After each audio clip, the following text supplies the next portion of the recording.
giant, hairy creature, part ape, part man. Indians call him Sasquatch. They believe he is as gentle as he is powerful and mysterious. He's been seen many times in the rugged mountains and deep woods of the Pacific Northwest. The encounters have not always been peaceful. In 1924, a small group of men were working a mine in a canyon near Mount St. Helens in Washington. One night, the miners took their weapons inside and bolted the door. They thought they were secure for the evening. Outside, something strange was happening. The cabin was under attack. Boulders rained on the roof, and someone, or something, was trying to break in.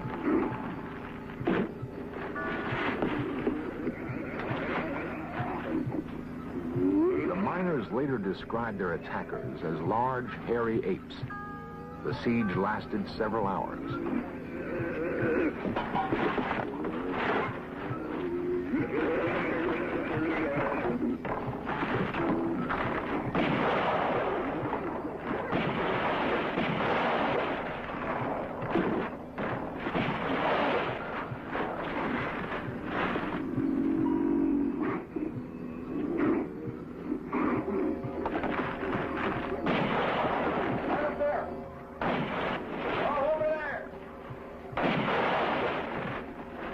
The miners escaped injury that night. The area now known as Ape Canyon is one of the many places in the Northwest where man continues his hunt for this elusive creature we call Bigfoot. Many people do not believe in Bigfoot, but a lot of people do. And some of them feel they must kill it to prove it exists.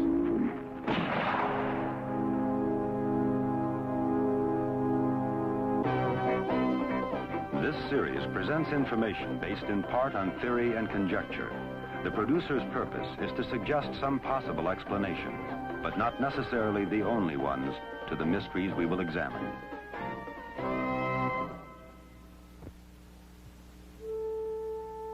To the Indians living along the Columbia River in Oregon and Washington, or those in Canada, there is no need for proof of Bigfoot.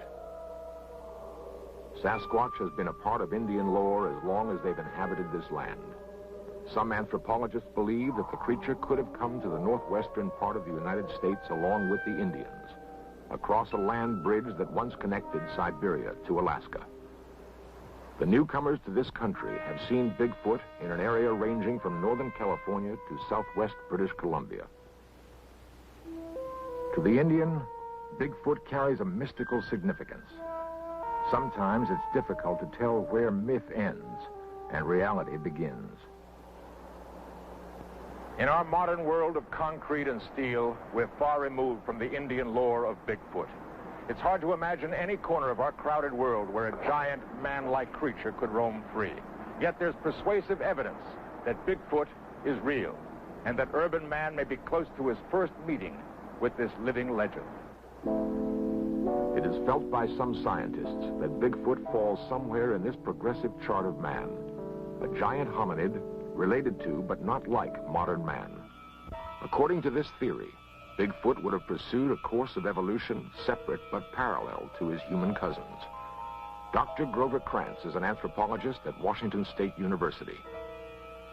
Its locomotion is the human design, so we know it's probably our closest living relative. But in terms of anything mental characteristics, no, it's not human. So it is a mixture of ape and human characteristics. And if you want to call that a missing link, that's fine. Now, this is a cast of a jawbone of something that I think is actually the Sasquatch. This is a jaw that's anatomically in between human and ape in its teeth, but it's much larger than any living ape, much larger than a gorilla, for instance. These are known from fossils about 1 million years old in China, and it has been named Gigantopithecus, and it has approximately the characteristics that our Sasquatch has, so I'm inclined to think that this species just simply is continuing today. The most convincing visual evidence of Bigfoot is a film taken by Roger Patterson in Northern California. Dr. Krantz believes it to be authentic. I've examined the film many times, watching it forward, backwards, stop frame, measured, and everything. And all of the anatomy of the creature is perfectly consistent. It just simply does not fit with a man wearing a suit. In fact, a suit of that size, we can establish exactly how big it is. There's no way a man could fit into it. The shoulders and chest are simply too wide. The feet are properly designed for carrying that kind of body weight, and that doesn't make any sense unless you've got a body of that size. And Patterson could not have faked any of this stuff. I talked to him about some of the things I saw, and he didn't even understand what I was talking about.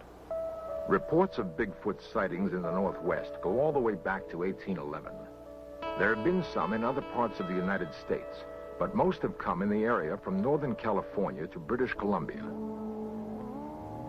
In 1882, a British Columbia newspaper published the story of railroad workers who saw and captured a creature they called Jacko. No one seems to know what happened to that creature, but the hunt for others has brought headlines all across the United States. There have been an estimated 2,000 reported sightings of Bigfoot. Half of those are considered fakes. The other half are very real, especially to those who live in this rugged country and who've seen with their very own eyes, seen something strange and sometimes frightening.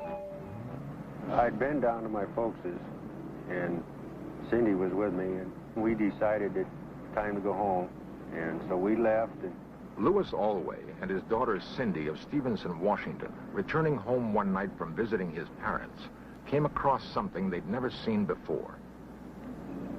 It was about 10:30, 11 o'clock at night, and Cindy was sleeping on the floor, on the seat. I come around the corner there, and there it was. It looked to me like he had just come over the top of the guardrail there. I woke her up and she got to see it just before it ran into brush. And at first I thought it was a bear, but when it took off across the road on its hind legs, I just couldn't believe it. I hunt and I fish and I see a lot of game all the time, and it looked like something that I'd never saw before. 3 or 4 years ago, we received a call in the late part of the fall. The people who own this cabin back here said they'd found some tracks of what they thought was a large animal. And we came out and investigated that. Back here by the tree, we found several tracks that were real large, way larger than a human. I sure wonder about it. Sheriff William Klausner of Skamania County in Washington has investigated tracks and talked with eyewitnesses. He's seen too much to be totally skeptical. The most unique thing about what we've learned from this is that the people who have either written or called, who have experienced the same kind of thing or had seen tracks, mention of a strong sulfur smell, and that's real unusual. As Sheriff Klausner says, the smell description is not unusual.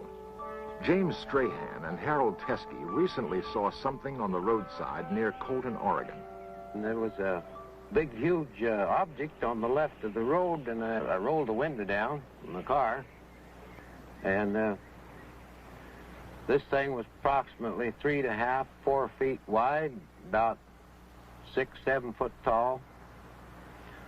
And the odor of this animal, after I rolled the window down, was so offensive that I couldn't remain there any longer.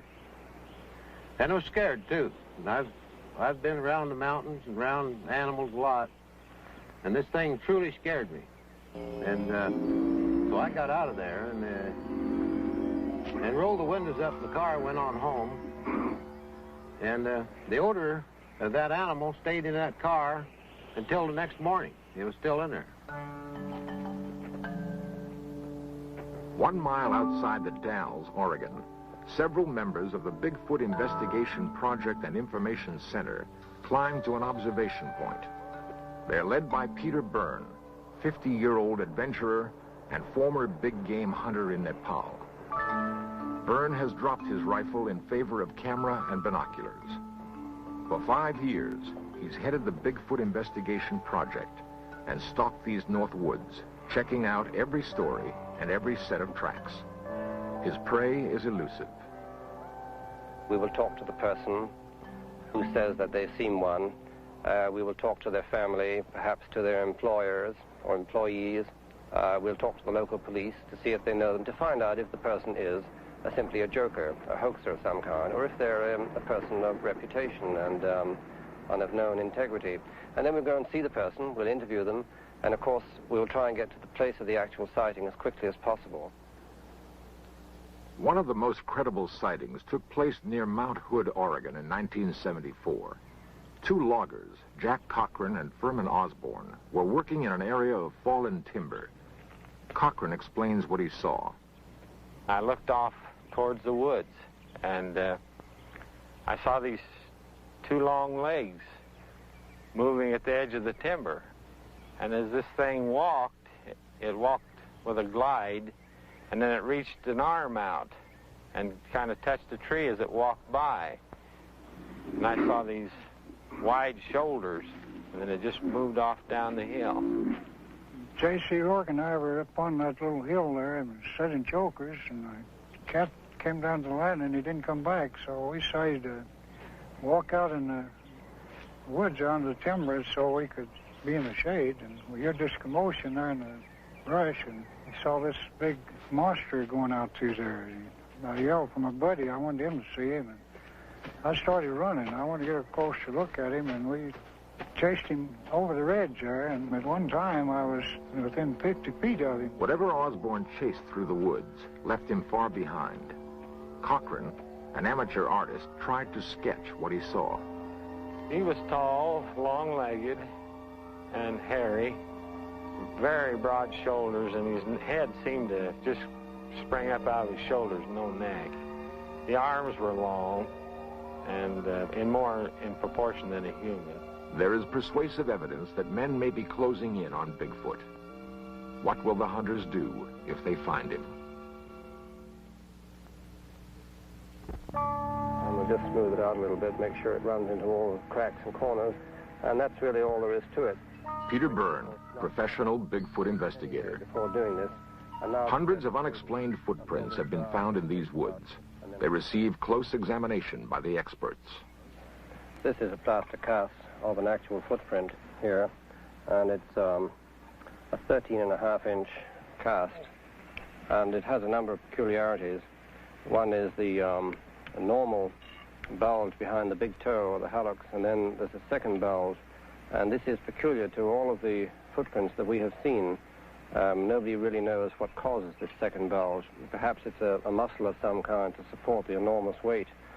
This is a cast of an individual that's very obviously crippled, and I studied this at some length and found these two bulges on the outside of the foot. Anatomically, they have to correspond to a couple of gaps in the bones in the foot themselves.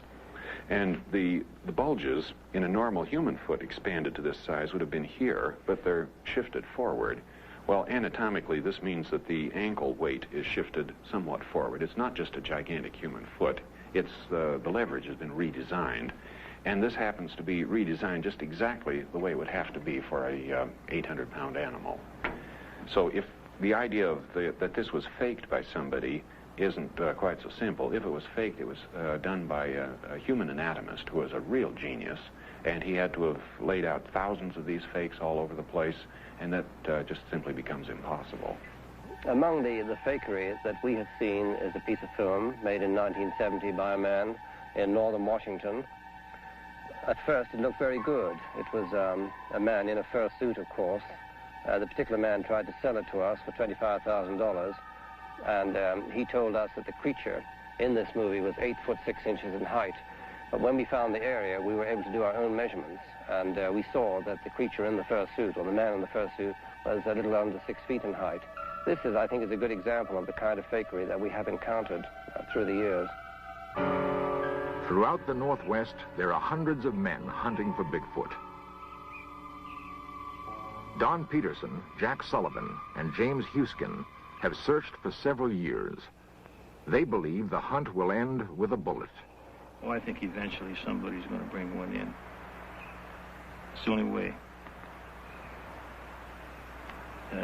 Pictures aren't going to be enough, because there's been film taken of one of these creatures anyway, and it's in dispute. Like Jim said if we take a bunch of pictures, they're going to be under dispute. And if you can shoot one animal, you might be able to save the rest of them from everybody else from shooting them too. And that sets up a conflict among Bigfoot hunters. Does it have to be killed to prove it exists? Through the centuries, the mighty Columbia River separating Washington and Oregon has cut a deep gorge on its way to the Pacific Ocean. It is a big, rugged, beautiful land where man holds a deep respect for nature. In Stevenson, Washington, they passed an ordinance setting a $10,000 fine or 5 years in jail for killing a Bigfoot. The people living in this country have a special relationship to the woods. They depend on the land for their survival. They may not totally believe in Bigfoot, but they believe in the possibility. And they don't want it killed, at least not in their county. District Attorney Robert Leake. We didn't feel that if there was such an animal, that the animal had ever harmed anybody, or that it had done anything to deserve to be shot or captured. We need a piece of the body. Nothing else will be accepted. I think that there are many other ways of proving the existence of something other than killing that particular thing that you're trying to prove exists. My preference would be to locate a hunter who has shot and killed one, and perhaps because he thought he killed a valuable animal or a peculiar human, he might not have said anything about it. But if he would come forward, perhaps we could examine the place where he killed it, and we might find a few bones, and then the whole thing is settled right there. If we don't find such an old kill, then the only alternative remaining is to kill one now. And grisly as that sounds, I think that is probably what we'll have to do. I would strongly urge the doctor to reconsider that, especially if he thinks he's going to do it in this county, because we would enforce the ordinance. Why add more controversy to something that's already controversial? What we have to have is a specimen for scientific identification. I think it would be morally wrong. I see no reason. In fact, I talked to a small boy, a schoolboy recently, and he said some people say shoot one to prove that they're there. And then he said, supposing the one they shoot is the last one. Well, my answer to that is if they become extinct, so what? If they're not proven, it doesn't make any difference. We have a lot of animals that became extinct in the past, and there's nothing we can do about it. And if this animal remains unaccepted, who cares if it becomes extinct? They're obviously rare. There are not very many of them. And as we see them, they could be a hominid form. It could be a man. To shoot one would be totally wrong. And we are totally opposed to this philosophy. While men ponder the dilemma, to kill or not to kill, many Indians wonder why this preoccupation with proving Bigfoot exists. To the Indian, there is no doubt. Many, like Mrs. Joe Washington, see the hunt for Bigfoot just another intrusion into their sacred past. You'll never be able to, you might say, civilize him like the white man done to us. He's somebody that belongs in the area that he chooses to live in. And if someone did bring him down,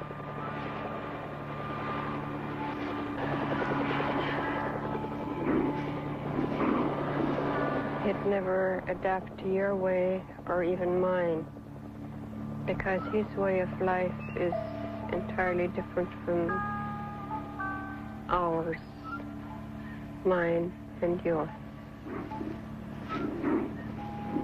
And I always felt so bad when I hear of Sasquatch hunters that say they're going to photograph this man, or most of them refer to him as an animal. And from the stories and things that I was taught by my people, that he is not an animal, he's not a savage, he's a gentle being that just goes about his own way, collecting his own food, clothing, and lives where he chooses.